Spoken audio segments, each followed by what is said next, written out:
జగిత్యాల జిల్లా తరఫున ఈరోజు 37వ పెన్షనర్స్ డే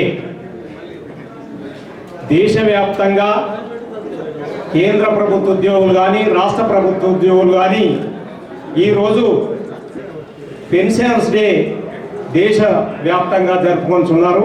అందులో ఈరోజు మనం కర్నూలు జిల్లాలో జగిత్యాల జిల్లాలో మనం పెన్షనర్ డే జరుపుకుంటున్నాం. ప్రభుత్వం సర్క్యులర్ జారీ చేసింది. దాని క్రమంలో ఇంప్లిమెంటేషన్కు గవర్నమెంట్ సమాయత్తున్న సమయంలో మరి ఒక ఇప్పుడు మనం 72లో రిటైర్డ్ అయిన మనిషి అట్టి పరిస్థితుల్లో అప్పుడు హైయెస్ట్ పెన్షన్ 675 రూపాయలు మాత్రమే. ఆ 675 రూపాయలు కూడా సరళీకృత విధానంలో తీసివేయడం జరిగింది కేంద్ర ప్రభుత్వం. అంటే 79 మార్చి తర్వాత ఉన్న వాళ్ళకే పెన్షన్ ఇవ్వాలనేది ఒక సర్క్యులర్ జారీ చేయడం వల్ల అప్పుడు నకారా గారు ఒక అత్యున్నత స్థానంలో ఉద్యోగం చేసి ఒక కడ జీవితంలో ఒక ఆర్థిక పరిస్థితి బాగా లేకుండా బ్రతకడం అనేది మంచిది కాదు, దాని కొరకు మనమంతా ఫైట్ చేయవలసిన అవసరం ఉంది అనేది వారు నిర్ణయించుకొని తను ఒక పెన్షనరు డిఫెన్స్లో అడ్వైజర్గా పనిచేసి వివిధ ఆర్థిక శాఖ కార్యదర్శిగా పనిచేసినటువంటి నకారా గారు కొంతమంది తనతో కలుపుకొని పోయి సుప్రీంకోర్టులో కేసు వేయడం జరిగింది పెన్షనర్స్ ఇష్యూలో. అప్పుడు సుప్రీంకోర్టు వైవి చంద్రచూడ్ గారు చీఫ్ జస్టిస్ ఆఫ్ సుప్రీంకోర్టు అంటే పోరాడితే పోయేదేముంది అనే ధోరణిలో మరి వైవి చంద్రచూడ్ గారు ఆ రోజు డిసిషన్ తీసుకొని వారి కేసు క్రమంగా ఆ రోజు 17 డిసెంబర్ 1982లో ఏదైతే మనకు జడ్జిమెంట్ వచ్చిందో ఆ జడ్జిమెంట్ క్రమంగానే ఈ రోజు పొందుతున్నట్టు మన పెన్షన్ కానీ డిఏ కానీ ఐఆర్ కానీ పిఆర్సీలు కానీ మనం స్వేచ్ఛగా బ్రతకగలుగుతున్నామంటే ఆ జడ్జిమెంటు కారణం. ఎన్నో ప్రభుత్వాలు చాలా వరకు ఆలోచించాయి మరి పెన్షన్ ఎందుకు ఇవ్వాలి ఇది, కానీ మనకు జడ్జిమెంట్ అనేది ఉన్నది. అంటే ప్రభుత్వ సర్వీస్ చేసి వృద్ధాప్యంలో ఆర్థికంగా స్తోమత లేకుండా ఉద్యోగస్తులు అనేది ఉండకూడదు. వారు ప్రభుత్వం దగ్గర భిక్షం ఎత్తుకోవడం కాదు, వాళ్ళ హక్కు అని తీర్మానం చెప్పినటువంటి మహానుభావుడు మన YV Chandrachud Supreme Court chief justice of. ఇవాళ మనం పొందుతున్నటువంటి ప్రతి విషయం ప్రతి పెన్షన్ ఆ రోజు పొందుతున్నాం, కానీ ఎవరు దయాదాక్షిణ్యాలపై ఇచ్చినటువంటి కాదనేది ఈ సందర్భంగా మనం ఒకటి ఆలోచించుకోవాల్సిన అవసరం. ఈరోజు కేంద్ర రాష్ట్ర ప్రభుత్వ ఉద్యోగులందరూ కూడా దేశవ్యాప్తంగా పెన్షన్స్ డే జరుపుకుంటున్నారు. ఎందుకంటే మన హక్కులు మన బాధ్యతలను మన యొక్క రిటైర్ అయిన తర్వాత మనం సక్రమంగా ఫైనాన్స్ లోటు లేకుండా బ్రతకవలసినటువంటి తీర్పిచ్చినటువంటి ఈ రోజును మనం పెన్షన్స్ డేగా జరుపుకోవాల్సిన అవసరం ఉంది అని 1983 తీర్పచ్చిన మరొక సంవత్సరం నుంచే తెలంగాణ రాష్ట్ర ప్రభుత్వ రిటైర్డ్ ఉద్యోగుల సంఘం అనేది 1983లో స్థాపించమై సొంత భవనాలు ఒక 100 ఉండి 33 జిల్లా సంఘాలు దాదాపు 3000 యూనిట్లు ఉన్నటువంటి ఏకైక సంఘం 2,26,000 సభ్యత్వం ఉన్నటువంటిది మన తెలంగాణ రాష్ట్ర ప్రభుత్వ రిటైర్డ్ ఉద్యోగుల సంఘం అని ఈ సందర్భ తరఫున యూనిట్స్ తరఫున జిల్లాకు జిల్లా తరఫున స్టేట్ సంఘానికి ఎప్పుడెప్పుడు ఇస్తుంటాం. మరి ఆ రకంగా ప్రతి విషయాన్ని మేము గౌరవ అధ్యక్ష కార్యదర్శులకు వాట్సాప్ పెడుతూనే ఉన్నాము. స్టేట్ సంఘం ఏం చేస్తుంది, జిల్లా సంఘం ఏం చేస్తుంది అనేది మన సమస్యలపై ఎప్పటికప్పుడే స్పందిస్తూ మరి గౌరవ ముఖ్యమంత్రుల వారి కానీ తర్వాత మన చీఫ్ సెక్రటరీ గారి ద్వారా కానీ మనం ప్రభుత్వాన్ని ఎప్పుడు కోరుకుందాం. అందులో భాగంగానే మనకు మొన్న పిఆర్సీ ఇవ్వడం జరిగింది. కొన్ని డిఎల్ పెండింగ్గా ఉన్నాయి అనేది ఇక అది కామన్ విషయమే, అవి కూడా మనకు వచ్చే అవకాశం ఉంది కనుక మరి ప్రజాప్రతినిధులైన మా గౌరవ ప్రజాప్రతినిధులు వారి సహకారం ఎప్పుడు మాకు ఇస్తే మరి ఏదైతే ఒక కుటుంబంలో తండ్రి పెద్దవాడుగా ఉంటే కొడుకు చాలా అర్థమయ్యే విధంగా పెన్షనర్స్ డే ప్రాధాన్యత గురించి మరి ఆనాడు మీకోసం పోరాడిన కీర్తిశేషులు నకారా గారిని గుర్తు చేసుకుంటూ ఈనాటి చీఫ్ జస్టిస్ కుటుంబ సభ్యులు ఆనాడు చంద్రచూడ్ గారు, ఇప్పుడు ధనంజయ చంద్రచూడ్ గారు, అప్పుడు వైవి చంద్రచూడ్ గారు ఇచ్చిన జడ్జిమెంట్ను కూడా మీరు గుర్తు చేసుకొని ఈరోజు ఈ కార్యక్రమాన్ని ప్రారంభించుకున్నారు. పెన్షనర్స్ విషయంలో ప్రత్యేకంగా ఇవాళే కాదు, నేను ఒక డాక్టర్గా ఉండడం, అందులో నేత్ర వైద్యం ఇవ్వడం, పెద్ద మనుషులకు కళ్ళ జబ్బులు ఎక్కువ ఉంటాయి కాబట్టి ఫస్ట్ మెడికల్లో ప్రాక్టీస్ చేయటప్పుడు ఆ బుక్కల సేవ ఉంటాడు పెద్ద మనిషి. ఆ నర్సరీ గారు నుంచి పరిచయం. తర్వాత ఇక్కడికి వచ్చిన తర్వాత కూడా దాదాపు 10-15 సంవత్సరాల కింద అనుకుంటా, 2005, 2006లో ఎప్పుడో రేపు ఒకటి హెల్త్ క్యాంప్ కూడా యశోద వాళ్ళని తీసుకొచ్చి పెద్ద ఎత్తున మన మహిళా డిగ్రీ కళాశాలలో కూడా ఏర్పాటు చేసాం. అప్పుడు ఆ మాజీ ఎంపీ గారు మధ్యాహ్న గౌడ్ గారు కూడా పిలిస్తే వాళ్ళు కూడా రావడం జరిగింది. సో ఈ రకంగా ఒక డాక్టర్గా మీతో నా అనుబంధం ఈడ పుట్టి పెరిగిన వాడిగా చాలా మందితో ఉంది.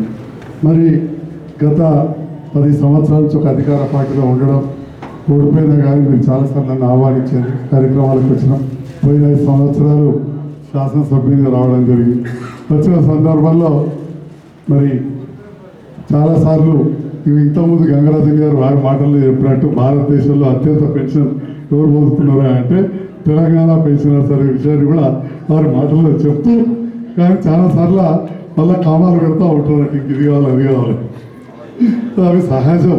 ఎందుకంటే ఇంతకుముందు చెప్పినట్టు గతంలో కూడా ఎన్నో సందర్భాల్లో వచ్చినప్పుడు వివిధ సమస్యలు ఎన్ని చేసినా ఉంటాయి కాబట్టి వాటి పరిష్కారం కోసం మాట్లాడడం, అవన్నీ కూడా వినడం, వాటి కొన్ని సమాధానాలు చెప్పడం, ఒక బాధ్యతాయుతమైన పొజిషన్లో ఉండడంతో నేను డైరెక్ట్గా కాకుండా కానీ నేను మా మంత్రి గారి ద్వారా కావచ్చు, కేటీఆర్ గారి ద్వారా కావచ్చు, కవితమ్మ గారి ద్వారా చాలా విషయాలు ముఖ్యమంత్రి గారి దృష్టి కూడా తీసుకెళ్ళడం జరిగింది. అదేవిధంగా హైదరాబాద్ వెళ్ళినప్పుడు కూడా అక్కడ కూడా మన సంఘ నాయకులు కలిసేవారు. ముఖ్యంగా ఉపాధ్యాయులకు సంబంధించి అయితే మన ఎమ్మెల్సీలు ఉండడం, అప్పుడు సుధాకర్ రెడ్డి గారు, ఇప్పుడు రఘువంతర్ రెడ్డి గారు, వివిధ ఎమ్మెల్సీలు ఉండడంతో కూడా చాలాసార్లు చర్చించడం జరుగుతూ ఉంటుంది. మరి ఈ సందర్భంలో పలుమార్లు మనం మాట్లాడుకున్నాం. ముఖ్యమంత్రి గారు కూడా తెలంగాణ రాష్ట్ర తొలి ముఖ్యమంత్రి శ్రీ కల్వకుంట్ల చంద్రశేఖరరావు గారు మొదటి నుంచి కూడా మన ఎంప్లాయీస్ ఫ్రెండ్లీ గవర్నమెంట్ అని, రెండవది కేంద్ర ప్రభుత్వ శాలరీస్ కంటే కూడా ఎక్కువ ఇస్తామని చెప్పి మాట ఇచ్చి అన్న మాట తప్పకుండా ఇవాళ దేశంలో అత్యంత ఎక్కువ జీతాలు ఇస్తున్న ప్రభుత్వం ఏదంటే తెలంగాణ రాష్ట్రం అని చెప్పి సగర్వంగా చెప్పక తప్పదు. ఎందుకంటే మీరు కూడా ప్రజాసేవలు ఉంటారు, ఇప్పుడంటే మీరు రిటైర్ అయ్యారు, ఉద్యోగాలు ఉన్నప్పుడు ప్రజలకు నిత్యం సేవ చేస్తూ ఉంటారు ప్రభుత్వ ఉద్యోగం. అందుకోసం ఒక హక్కుగా మీరు అడగాల్సి ఉంటుంది, ఒక బాధ్యతగా ప్రభుత్వం ఇవ్వాల్సి ఉంటుంది. మరి తెలంగాణ రాష్ట్ర ప్రభుత్వం, తెలంగాణ రాష్ట్ర తొలి ముఖ్యమంత్రి కల్వకుంట్ల చంద్రశేఖరరావు గారు ఉద్యమ కాలంలో చెప్పిన దానికి అనుగుణంగా మీరందరూ కూడా ఈ మధ్య రిటైర్ అయ్యారు. తెలంగాణ రాష్ట్రం ఏర్పడిన తర్వాత కూడా ఉద్యోగాలు చేసిన వాళ్ళు ఉన్నారు, చూసిరు. మరి ఆనాడు 43% PRC ఈనాడు కూడా చరిత్రలో లేదు, మనం చూసి ఆంధ్ర వాళ్ళు కూడా ఇవ్వాల్సి వచ్చింది. ఇట్లా ఏ రకంగా చూసినా మనం ఇచ్చిన 2 సంవత్సరాలు కరోనా రావడంతో కొంత ఇబ్బంది అయిన మాట వాస్తవం. మరి ఆ ఇబ్బంది అయిన సందర్భంలో కూడా పెద్దగా జీతాలు ఆపలేదు, మళ్ళీ అన్నీ కూడా క్లియర్ చేశారు. కానీ కొన్ని రివైజ్డ్ PRC కావచ్చు, IR కావచ్చు, కొన్ని DL పెండింగ్ ఉండడంతో కొంత నారాజైన మాట చాలా స్పష్టంగా కనబడ్డది. పెన్షన్స్ నా విధులు దానితోటి ఇక్కడ భూగర్భ జలాలు దాదాపు 6 అడుగులు పైకి వచ్చింది. ఒకనాడు ఎండిపోయే చెరువులు, తాంబాల లాంటి చెరువులు, వాటన్నింటి 46,000 చెరువులను పునరుద్ధరించుకొని ఇవాళ భూగర్భ జలాలు పెంచుకుని, అంటే తొలి ముఖ్యమంత్రి కేసీఆర్ గారు చాలా కన్స్ట్రక్టివ్గా చాలా చేశారు. ఏదో ఒకటి మేడిగడ్డలో అక్కడ ఏదో ఇంజనీర్లో ఉంటుంది చెప్పండి. ఏ ముఖ్యమంత్రి కూడా మీరందరూ ఇల్లు కట్టుకున్న ఉన్నారు కావచ్చు, ఇల్లుకి ఇట్లా కావాలని అడుగుతారు, కానీ దానికి ప్లాన్ ఇచ్చేది ఇంజనీర్ ఉంటాడు. అట్లాంటివి కొన్ని చూసి విమర్శిస్తారు తప్ప ఇవాళ మంచి పునాది ఇవాళ తెలంగాణ రాష్ట్రానికి కేసీఆర్ గారు ఇవ్వడం జరిగింది. దానివల్ల ఒకవైపు సంక్షేమం, రెండో వైపు అభివృద్ధి అనేది సమాంతరంగా జరిగింది. ఏది చేసినా ఉన్నట్టు చెప్పేవారు. మరి ఎప్పుడన్నా మనకి ఇవ్వకపోతే కూడా బాగా ఇచ్చినాం, ఇంకా టైం పడుతుందని చెప్పాను. ఇక కొందరేమో ఇంకెందుకు వెళ్ళారు రోజు ప్రశ్నించారు. ఇక ప్రశ్నించిన వాళ్ళు ఇప్పుడు పనిచేసి పెట్టాలి, ఎందుకంటే కుర్చీలు మారినాయి. ఇప్పుడు నేను వాళ్ళు ప్రశ్నించారు కదా అని రోజు ప్రశ్నించడం మొదలుపెట్టా కానీ మీ అక్కల తరఫున మీ తరఫున తప్పకుండా అడుగుతా. నాకు కూడా తెలుసు అక్కడ ఎట్లుంటారో తప్పకుండా అడుగుతా అని చెప్పి కూడా ఈ సందర్భంగా తెలియజేస్తూ మరి ఆనాడు ప్రశ్నించిన వాళ్ళు ఇవాళ కుర్చీలో కూర్చున్నారు, ప్రభుత్వం వచ్చింది కాబట్టి ఇది వారి బాధ్యత. ఇమ్మీడియట్గా ఏదైతే ఐఆర్ పెండింగ్ ఉండనో, రివైజ్డ్ ఈఆర్సీ పెండింగ్ ఉండనో, డిఎల్ పెండింగ్ ఉండనో అది తప్పకుండా రిలీజ్ చేస్తారనే ఆకాంక్షతోటి ఉద్యోగస్తులు చాలా ఓట్లు వేశారు.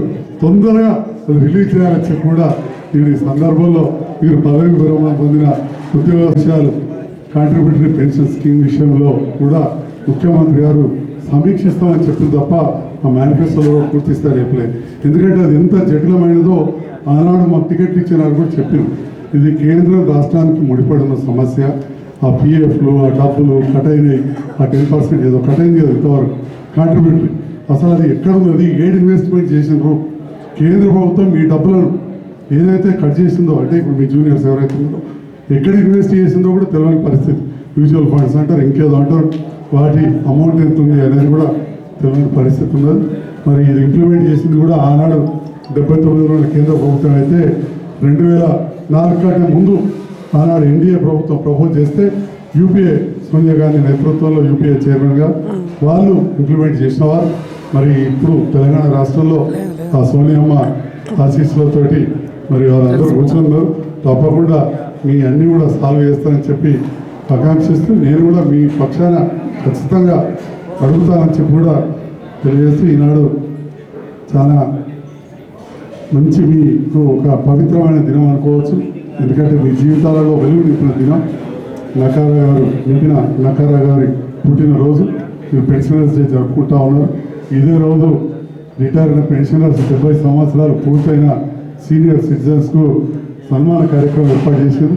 ఆ సన్మాన కార్యక్రమాన్ని కూడా నా చేతుల మీద చేయించబోతున్నందుకు మరొకసారి హృదయపూర్వక ధన్యవాదాలు. సన్మాన గ్రహీతలకు అందరికీ శుభాకాంక్షలు. అందరూ కూడా నిన్ను 100 ఏళ్ళు 5 ఆరోగ్యాలతో ఉండాలని చెప్పి